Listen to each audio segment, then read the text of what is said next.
In this video, I will start showing you how to start with reactive Angular forms and explain to you what is happening under the hood when we import an appropriate Angular module.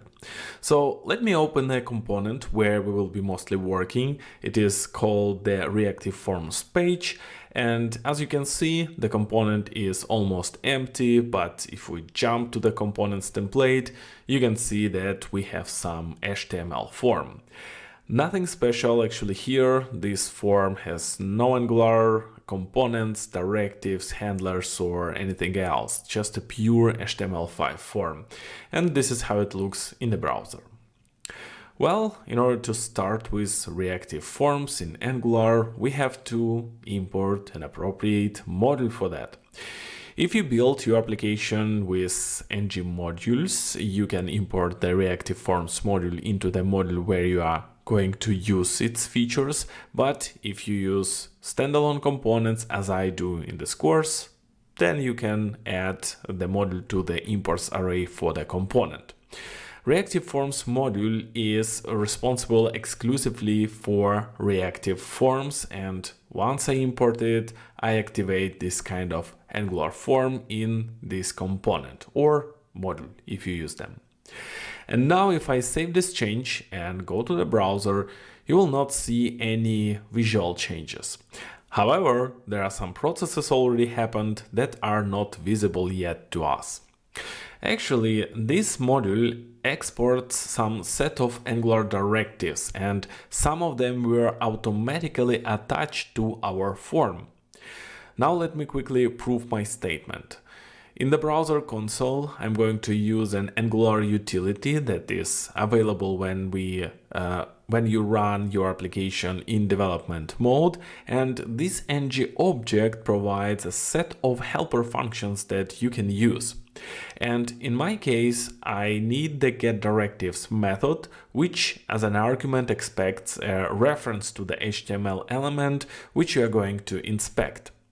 In our case, it is a form, so you can either use methods from the document object like getElement by tag name and get the reference to the form this way, or you can use an element picker tool, and once you pick the element, the reference to this selected element will be available in the special variable in the console called $0.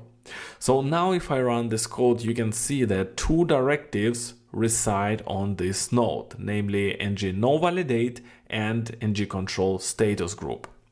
It happened because of imported reactive forms module. So if I remove it from imports array and run the same command again, you can see that there are no directives anymore and the array is empty.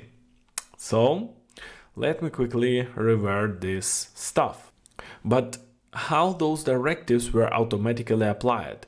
Shouldn't we add them manually in the template like that?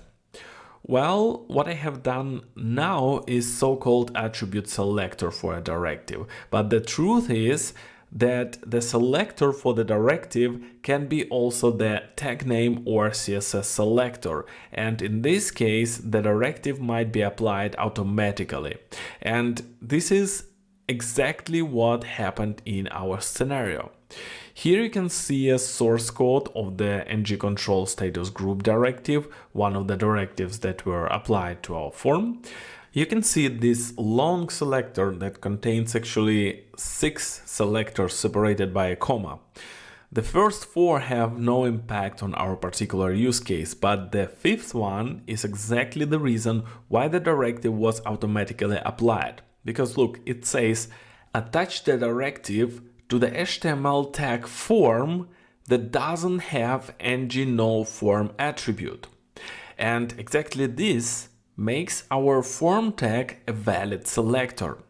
From it, we can also make a conclusion that if you want to make Angular ignore some particular form, you can just add an attribute ng no form to the form tag, and then that set of Angular form directives will not be applied, so the form will be kind of ignored.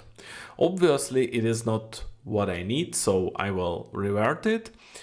And now let's get back to the source code again. And actually, I'm not going to stay here too much because anyway, we will cover most of the directives that are involved in maintaining Angular forms later in this course. So far, I just mentioned that this directive is responsible for the form validation state and other form statuses, like if the form is dirty, pristine, etc. Those statuses we will cover also later in this course. So let's get back to the topic for now. While we are inside the Angular source code, I would suggest you also quickly have a look at the reactive forms module itself. Here you can see a forms module that we have covered in the dedicated section, and here you can see reactive forms module. So let's focus on this one.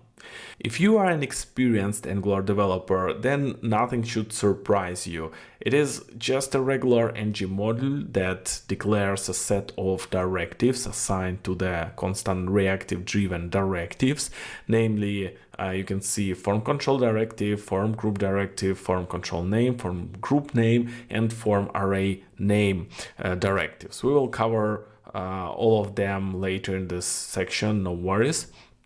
But here you can see also the internal forms shared module, which exports a set of shared form directives. Those directives are common for reactive and template-driven forms. Some of them we will use in this course, and some of them are being used internally, like ng control status group, by the way. But now let's quickly recap what we have learned so far. In order to start using reactive forms, we must import reactive forms module.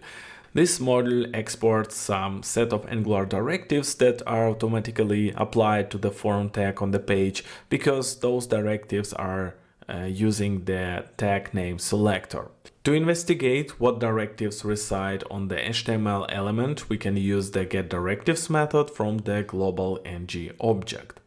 Both reactive and template-driven forms have a set of shared directives, but of course, there are directives that belong specifically to some certain form type. I hope I was able to explain it clearly enough and you have a better understanding of what is going on under the hood.